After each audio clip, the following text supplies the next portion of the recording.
topic for tonight on Talking Point: can NGOs make a difference?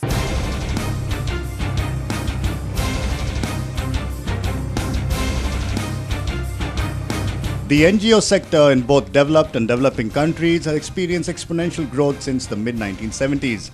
Non-government organizations can be understood broadly as non-profit voluntary bodies independent of the government. NGOs can be efficient in areas where the government has not proven effective. In this episode of Talking Point, we have decided to focus on the most important asset of an NGO, its team members. Let us understand as to how they make a difference in the lives of others and what drives them in this episode of Talking Point.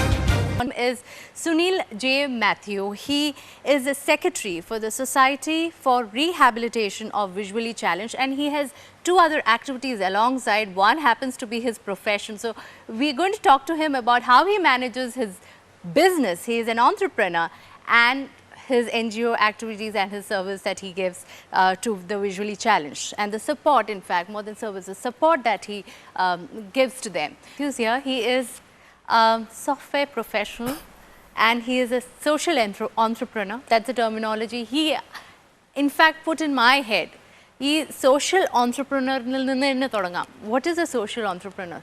Right. A social entrepreneur is one who has actually got a business interest, but with a social perspective. It's something like a society involved with the society to contribute to.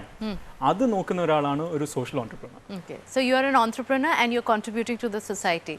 How did that happen? 2002, computer related, because I visually challenged in the sector college work, but I was always fascinated. If you cannot see, you cannot dream. That was a thought that I had. If you cannot see, because there are people who are differently able. That is what we call the sector now. Because working with the visually challenged, I realized that differently able na adu coin cheyda phrase. Adu basically pande nammal disabled sector na parayune. Idu ellarkum ability undu. Aa ability engane harness cheyyunna nammade challenge as society.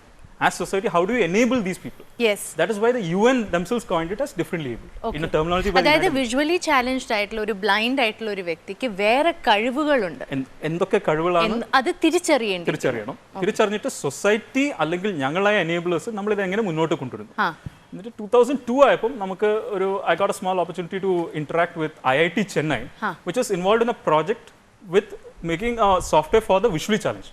Now most of us may not know, but actually visually challenged can read and write like us, how we use computers. But everything is through audio. They don't need a screen. There's no visual display. Everything is through audio. Okay. This software has been in existence from 1980s.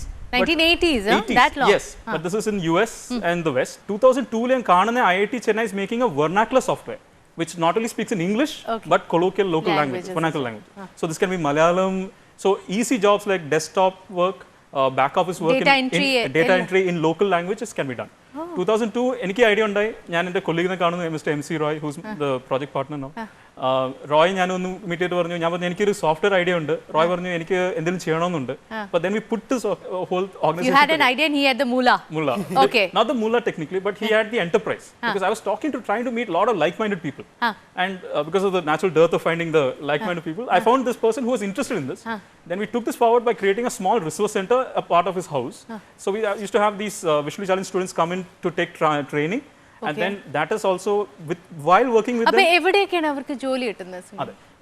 Any sort of back office work, call centers, IT companies, even anything that requires a computer work, minus design work.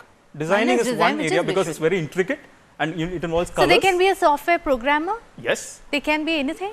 In fact, I have hired... this is so fascinating. It's opened up a world, isn't it? I have hired a software programmer who's fully visually challenged. Forget the fact You've that... Hired? I have actually employed a person. Employed? In your company? In my company, on my roles, a software programmer. Train cheyadadum fully self-trained, self-taught. And that I just wanted to give him a good platform. What happened was he was too good to be with me. So I had to take him to another level because he was that good. That is one thing that I found. Then I would like to meet him someday. Yeah, surely. He's in Delhi right now. He's working in Gurgaon. Other faculties involving sound, touch, visually challenged are quite strong by default. Sound related professional orchestra. We don't want to make it a small time orchestra which plays in railway stations or small shows. A professional 14-piece orchestra which will travel and make money for themselves. So you are not pumping in the money, they are self-sustaining. Self-sustained. We help them get shows with companies or അപ്പോൾ corporates. എവിടേക്കാണ് perform ചെയ്യുന്നത് ഈ കുട്ടികൾ? കുട്ടികൾ south India complete tour ചെയ്തിട്ടുണ്ട്. ഞങ്ങൾ 125 show കളിച്ചിട്ടുണ്ട് ഇന്ത്യയിലും വെളിയിലും. We were able to take them to the Middle East. 125 shows കളിച്ചു. Our orchestra is called Heart to Heart Orchestra.